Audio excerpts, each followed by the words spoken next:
Hey folks, I want to invite you to join us on Sunday morning for our family groups, our worship, our time together for fellowship and encouragement as we gather together. And I want to encourage you to read Genesis chapter 20. We're going to continue in our series, of course, going through Genesis and talking about problems in our world and promises from our Creator. And really no better chapter that encapsulates that than Genesis 20, because we see fearfulness and we see faithfulness. We see being fearful or we see being faithful. We see our problems, our failures, in God's faithfulness and God's goodness and God's promises. And so I want to encourage you to read that chapter before we get together on Sunday morning.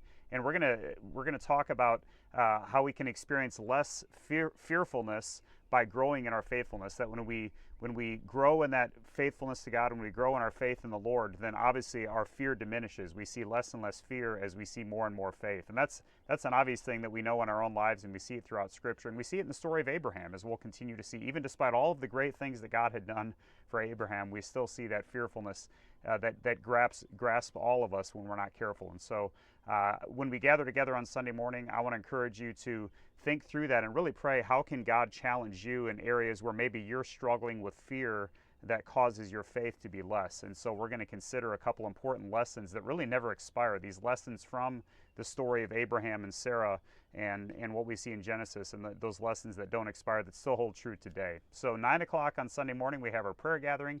9:30, of course, is our family group time with Sunday school for all ages. And then at 10:40, we have our worship celebration. And then Sunday afternoon, don't forget our Pinewood Derby. It's not too late.